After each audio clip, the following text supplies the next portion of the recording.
Hi everyone, and thanks for joining today's session. Looks like we still have a few more people joining in, so I'll just give it another minute and then we'll kick things off.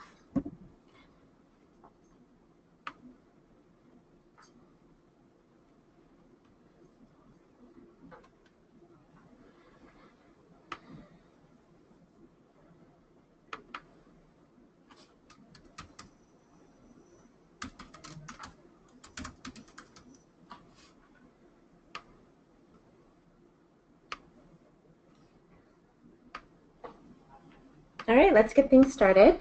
Thank you all for joining today's session titled How to Leverage Trust to Optimize Your Email Marketing. Today we've partnered with Mailer to offer you our expertise in email and trust marketing, giving you specific tips on how you can improve your email marketing performance using techniques that are proven to work. Our panelists today are Ben Stavely. Ben has over 10 years experience in digital marketing, including spending 3 years architecting and selling a proprietary e-commerce system. He's currently leading Mailer's dedicated e-commerce team with one goal, which is to deliver the best email marketing solution for online retailers. We're also joined by our very own Brian Merritt. He's the VP of Customer Success here at Trustpilot. Brian has almost 20 years in customer success and client-facing roles. He's worked with numerous companies like Western Union and Target, too many to mention. But I'll go ahead and get started on our agenda today. So today's agenda, first we're going to tell you a little bit about Mailer and Trustpilot. Then we'll go into the benefits of email marketing, the best practices of automation. We'll share a few client testimonials, the importance of trust in marketing, and utilizing this trust in marketing. And then we'll just dive in a little bit about Trustpilot and Mailer. And of course, we will be here to answer any questions towards the end of the presentation. If you have any questions during Ben and Brian's presentation, feel free to just type them in at any time on the control panel to the right side of your screen, and we'll be sure to get to those at the end. If we don't, we will, of course, email you and contact you after the webinar to answer any of those questions. I will hand it off to Ben now so he can tell you a little bit about Mailer. Awesome, and thanks for having us. So yeah, Mailer, we're a leading marketing automation platform, and with that, we really say that email marketing is at the core of all marketing automation. We work with all sizes of businesses, from small, medium, and large, household brands to brand new startups, and we really just have a platform that's got one solid mission, and that's to empower marketers with the tools that they need to make dramatic results every time they launch a marketing campaign. And we do that by constantly evolving our platform. We update every couple of weeks, and there's always features being added to our platform to continue the growth in online retailers.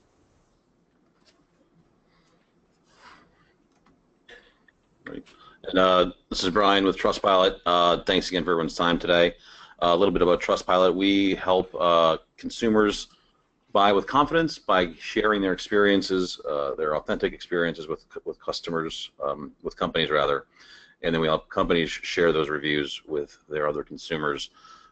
We believe that this trust and transparency between the consumer and the company is critical, and then harnessing that power of those reviews is really where customers and companies can benefit from this consumer feedback. So we're going to start off today a little bit just talking about the benefits of email marketing. Hopefully I'm preaching to the choir a bit on this one, but for those who may be on the edge, or maybe, like everyone else, being asked to justify it on an ongoing basis, when you think about email marketing, there are 4 tent poles that we really believe in terms of why you should be doing it. First of all, the reliability of it. You know where it's going, you know what it's getting in to people's inboxes, you know that it's being delivered. That is a huge part, but when you think about the old days of print and questioning whether flyers were sent out, we now know that our consumers are receiving our message and it's personalized to them. It is lucrative. On average, email marketing accounts for about a quarter of all sales. That's both online and in-store, so you can leverage email marketing to both get consumers to visit your .com and do some shopping, but also occasionally get them to walk into your store if that's your model. And it's also effective. I mean, the reality is, the email marketing is effective. You're catching consumers at the right time and the right part of their journey when they're looking for them. It's a great way of driving that. And then you can use it as part of building your brand's trust and integrity along the way through effective email tools, not solely email marketing, but other types of surveys, CSAT, NPS, or review collection tools can generate that trust. So on that note, I'm actually going to hand it over to Ben now to give us some ideas and some best practices. Thanks very much. Yeah, I think one of the things that we really want to start with when it comes to best practices in email marketing is something we're trying to educate as many people as we can on, and that's the implementation of email automation. What we're seeing with customers historically with email marketing are very accustomed to the batch and blast approach. You upload a list, you create a campaign, and you email that entire list the same content. What's happening now is the consumers are getting used to it and bored of it, and people are ever increasingly seeing declining engagement rates, whether it be open or click-through rates. So the way that you counter that currently is by implementing email automation, and that's by sending email campaigns to people that you've set up in advance that get triggered to people at a particular event or activity or time based on that individual consumer. That means that the email is no longer just being sent to that person on a Monday afternoon, every Monday afternoon. It's been sent to them at a particular date and time of the week which is relevant to them. Not only does that hugely increase the open and click-through rates and the ROI that people are seeing on email marketing, but then heavily helps marketing teams by increasing their productivity. It means that they can create these automation campaigns once. Obviously, over time, you want to be testing them and tweaking them, but from a day-to-day email marketing perspective, they pretty much look after themselves. So once you've done that and it's saving you time, it then allows you to make much more advanced decisions about future email marketing optimization. So the ones that we really kind of suggest people to launch with when it comes to email automation at the beginning are listed on the screen at the moment. The top one is probably the easiest, and that's the welcome series. Commonly, you'll have a subscriber box at the footer of your website, or you'll have a pop-over modal. And normally there's an on-page message that says thank you for subscribing, but actually you could be following up with anything from 3 to 6 emails in a welcome series, which provides them with content or education or promotions for your brand. This is kind of at a point where someone has just given their email address, so they have the most trust in your brand at that point. So you're going to get the most engagement through that series. And as automation continues, you want to be tailoring that messaging really specific to that individual. So the really important thing to do is obviously not put loads of barriers in their way when they subscribe at the beginning, but also capture as much data as you can about a customer's preferences as you go along. That way you can start tailoring the content throughout the life cycle of their journey with you. And then we have abandoned cart and browse. Pretty much everyone knows in the industry now that abandoned cart emails is probably the highest ROI when it comes to email marketing, but it's amazing how many merchants we speak to still today who aren't doing it. So we always really want to enforce that it's kind of the number one thing you do. And then getting the replenishment. If you do have a product which a person needs to rebuy over and over again, there's nothing better than an email reminder landing in a customer's inbox telling them, oh, did you know that probably in a week you're going to be running out of this product? If you come back and buy now, you can get 10% off. And then finally, you have the win back series. So all of those contacts who made a purchase with you 6 months ago or 3 months ago or maybe a year, anything you can do to potentially win them back and get some business is really valuable to you. So just having a simple trigger which says 6 months after their last purchase, send them this really big discount or promotion, and that potentially might be able to get them back. And people then kind of really struggle with where do they start with implementing email automation, because they're used to doing that single campaign, that single list upload, and just doing a single batch and blast, and they really struggle sometimes to know where to look to begin it. So the first thing we always advise people on is look at the technology stack. You really need to make sure that the e-commerce platform you're using, or the content management system, the email marketing tool that you're using, any kind of landing page tools or popover tools, you have the technology stack at your fingertips that can synchronize data between all of those tools. So you just need to have a quick review to make sure you have that in place, so you don't kind of hit any hurdles later down the line and realize, oh, we need to change this platform because it doesn't quite do this. all of automation is really powered by data. So you really need to look at the data that you need to power the automations that we've mentioned on the previous slide, and then look at your current data that you have within your business and say, right, do we have holes in it? You know, are we not collecting certain bits of information? And then also checking the quality of it as well. You know, sometimes if you're acquiring data at point of sale locations, you know, the data entry cannot be particularly great. So reviewing the quality of the data you have at the moment, the holes, and improving the hygiene is really important. And then really where you're collecting the data. So if there are bits, you know, holes in the data set that you have that doesn't allow you to implement some of this automation, you need to go away and implement methods to collect it. And when you do that, you need to make sure, you know, the data labels on the fields are clear so people really know what they need to be providing you, and also things that you've got like good validation. So when you're asking them to enter in a date, that, you know, it's actually making sure it's a date format that you're collecting. And then automation obviously requires a series of emails. As mentioned, you know, welcome could be anything from 3 to 6 emails, and people sometimes get feared of the amount of content that might need to produce it, and that puts them off putting those emails together.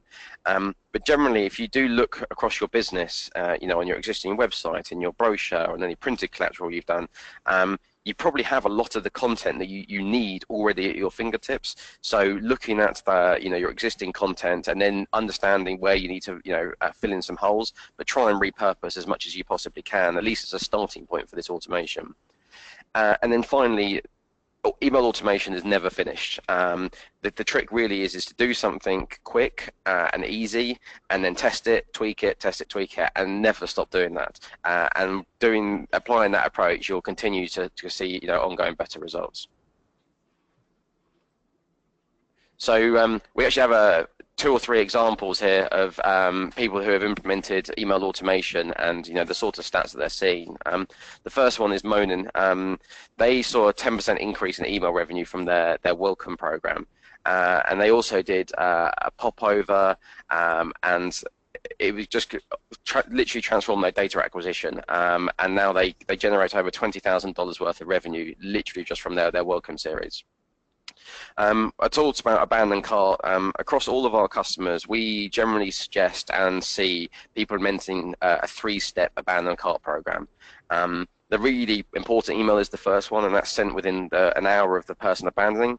Typically, the second will be a day later, and then your final third email will be a week after.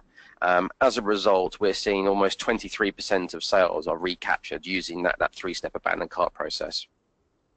And then we have Slendertone, who sell a health belt that helps you lose weight. They realize that their customers become inactive after 6 days. That's kind of when they have the risk of losing that person from using the belt. They synchronize that data back to .mailer, and through email automation, they actually recapture 20% of their customers start using the product again by sending that series of those series of triggers.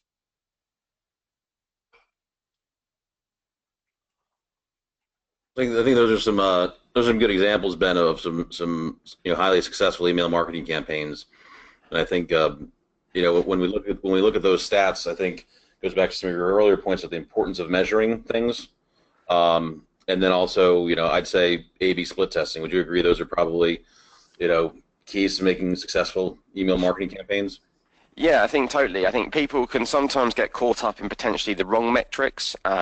Ultimately, if you're an online retailer and you're sending email marketing, revenue is the end metric that you need to be looking at. You know, ultimately, you might have a declining open rate, or you might have, you know, month-on-month comparison drop in click-through rate. But if you're making more revenue, it doesn't ultimately actually matter. And yeah, A/B testing is ultimately, you know, the only way you'll constantly improve. And I think A/B testing is probably the best thing for email marketing. I really suggest to our customers that they should make small incremental changes and only do 1 or 2 of them. Test it for a couple of weeks, pick the winner, and then do a couple more. I think some people can go into split testing a bit too hard with, like, you know, 10, 15 variations, and ultimately you can't quite decide which one was actually the factor that made that email perform better. So I'm a big fan of doing lots of frequent little changes. Yeah, I mean, yeah, I'm with you on that part there. I mean, as a part of our platform, we send out on behalf of our customers millions of review invitations a month. And we have a standard form that we do that we're not allowed to change unless we're split testing it, first of all. So that's one key. But to your second point there, we only run 1 to 2 variants at a time. We're not running 15 variants to see what we're doing. It's this slow incremental changes in telling you very quickly if something's working or not. You can either try and set up a 15 variant test and take 4 or 5 months to set it up, or you can do 15 A/B tests over the course of that same 4 months. So that's, I think, a point that's really important to harp on. So thank you for that. Going on to talking a little bit more about the rise and importance of trust marketing. As we go through these next slides, they're not as beautiful as probably my graphic designer wants them to be, because I think the numbers themselves are just that important. 92% of consumers now read online reviews. That's 9 out of 10 people are reading reviews online to make sure they can trust a business. We talk about the Amazon effect. Well, this is another Amazon effect, right? Amazon's trained the consumer base out there to look for reviews, so people are looking for reviews. And if we think about that, 4 out of 5 people are trust recommendations from their friends over advertising. I mean, let's be honest with ourselves. We're going to take a recommendation from our friend every time over the flyer in the mail, the email in the inbox, the ad on TV, the banner ad, whatever it might be.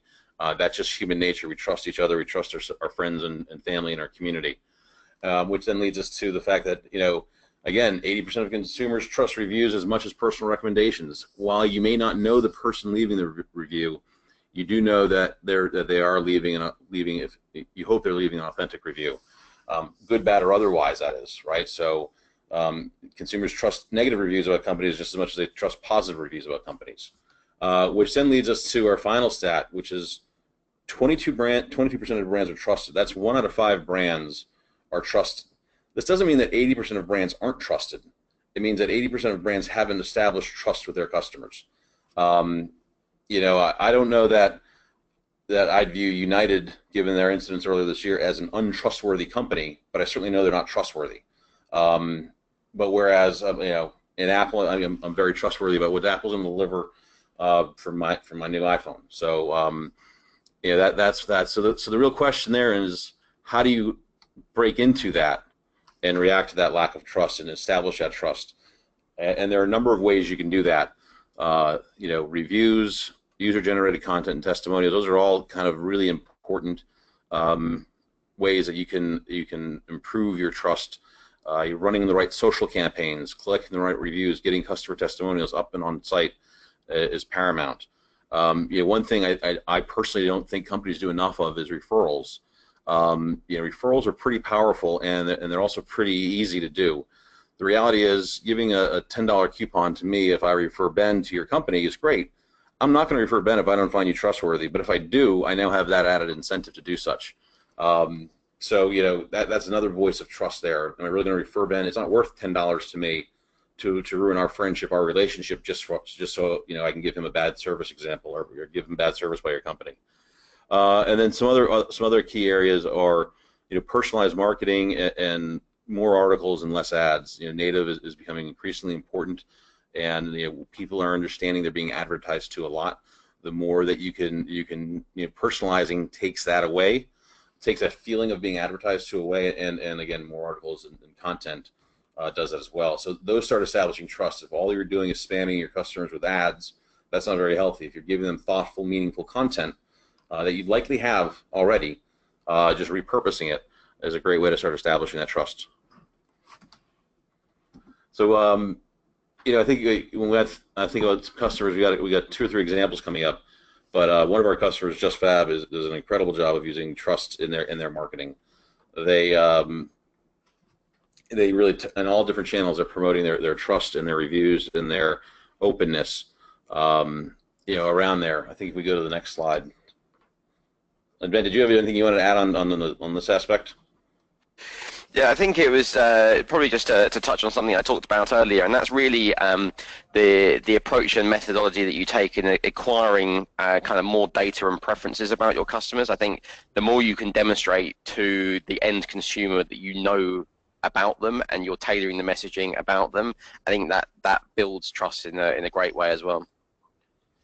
Yeah, you can see it here, and you were talking about the importance of the cart abandonment email. Here's an example of where trust really comes in to be a powerful play in the buying cycle, right? We've got this an abandonment email where they're reinforcing their trust as part of that, come back to us. So if there was any hesitation or doubt by the customer, this is hopefully assuaging that. And then a couple more examples here. Again, I talked about Fabletics. They've got a lot of reviews on their site, and then to the right, Formula Botanics, who's using it in social. This is a way of using this user-generated content to drive ROI. Because again, to Ben's earlier point, the click-through rates, the like rates, those are all great, but what matters at the end of the day is revenue. So Ben, yeah, sorry, go ahead. Yeah, and I think this is a great example of a customer of ours who's doing something quite different, and not all online retailers can do it. But so Gurkha are a fashion brand based in New York, and they sell fairly high value items. We're talking wallets for several $100s and handbags for over thousands of dollars. So they have a very unique client base, but with high value order. And using email automation, what they actually do is they send an email. So Samantha, who works in their marketing team, we have an email set up that goes out to every customer who makes a purchase. And the email looks like Samantha herself has actually sent it to those end consumers, and she's literally just asking them for feedback on the experience that they've had with Gurkha. So it's like saying, how was the checkout process? How was the packaging? Was the delivery okay? How did you find the product when it arrived? And they have an 80% open rate of that email, and that's for every purchase. And of the 80% that open it, 20% of the people who get that email respond and provide her feedback on it. And that's not only giving her really insightful information about the purchase experience and things that they could be improving, but what they've also realized is it's building a lot of trust with their customers, because they now know that Gurkha really bothered to care, and that's then allowing them to get the repeat business and also getting people to recommend to a friend and also leave reviews for them.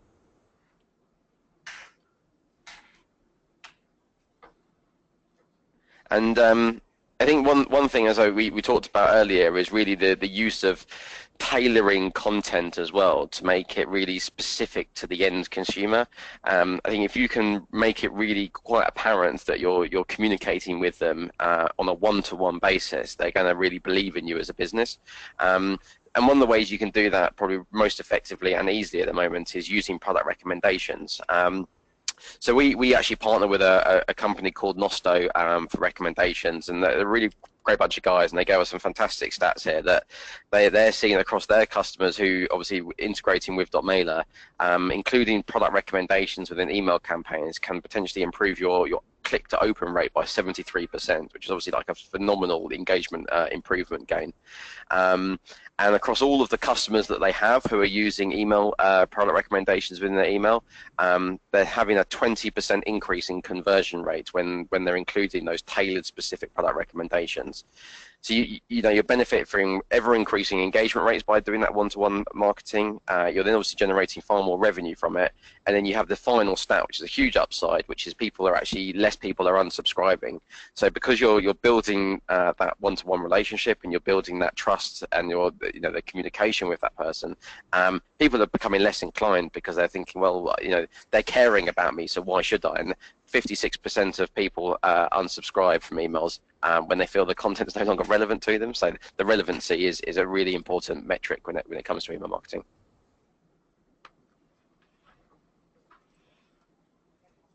I think and then finally we got some examples that really touches on this. So we mentioned earlier about the Welcome series. Elemis skincare brand, they have a 6-step welcome series, and they introduce every new subscriber to the brand. And this is not very discount led, but much more kind of application tips, lifestyle content, and it spans over a couple of months. And then finally, kind of at the end of the welcome series, when maybe someone has subscribed but still not make a purchase, they'll throw in a free gift or a discount to try and incentivize it. But it's heavily content led. And because of that approach that they're taking and the kind of brand and the customers they sell to, they're actually getting a 40% open rate across their entire welcome series, which is a phenomenal percentage. And then we also have the Slender Tone example, as I mentioned. They have this six day kind of break period. So They know that if people stop wearing this workout belt and 6 days of non-activity, that's kind of the point where there's no return. But they have this re-engagement campaign, which at the point of acquisition of data or buying the fitness belt, they ask for the reasons, the motivation behind your purchase. So when you have that 6-week kind of break moment, they then send you content related for the reason that you actually bought it in the first place. And because of that, they then have a 21% re-engagement on the first email that they send on that 6-day period. And then finally, I think the last stat here is a great one. Max Tool, they have a 39% open rate on any of their product recommendation emails, and they do that 5 days of purchase. So you buy something, and then 5 days later, you'll get, oh, you bought this, you might be interested in that. And again, making that personal and showing the consumer that yeah, you're tailoring it specifically for them. I think builds that loyalty and obviously brand advocates. So it's really something we heavily push onto everyone we speak to. I think this is an interesting one when you talk about the breadth and scale of which you can actually deploy trust through your whole purchase journey. It starts out with the business surveys and the Google Shopping ads, the very with the top of the funnel, having those those magical gold stars in both your PPC and organic. You then transition and continue this trust to on-site by displaying that indicators, trust signals as we call them, throughout your site as a reinforcement to the consumer they're making a good decision with you. Again, within organic search, they're finding your site, and whether or not they're searching for your product or your brand or a product type and finding your brand, this organic search support of trust is critical. And finally, social is where it's at. So social is where we need to be. Social is where the consumers are. So sharing on social is utmostly critical, because that's where the conversation is happening, and you want to make sure that while you can't control the narrative on social, you can at least help direct the narrative. So with that, I think that wraps up the bulk of the webinar. Do a quick about Trustpilot and .mailer. So just real quick, Trustpilot is a global review community. Started back in 2007 in Copenhagen, as our co-founder Peter likes to say. He was trying to find a way for his mom to find a good serviceman, and for his friend's e-commerce shop to demonstrate their commitment to customer service. So since then, we've grown up a little bit with almost over 32 million reviews and 175,000 global companies with reviews on our site, collecting roughly 1 million new reviews per month. Ben, you want to go a little bit about .mailer? Yeah, thanks. So .mailer, as I mentioned, we provide advanced, flexible email marketing software that allows marketeers to empower themselves and implement really advanced email marketing without the cost and the hassle. As a result, we have over 70,000 users across 150 countries, and people pick us because we're reliable, we're affordable, and there's always someone great at the end of the phone to speak to help you out if you do ever get stuck.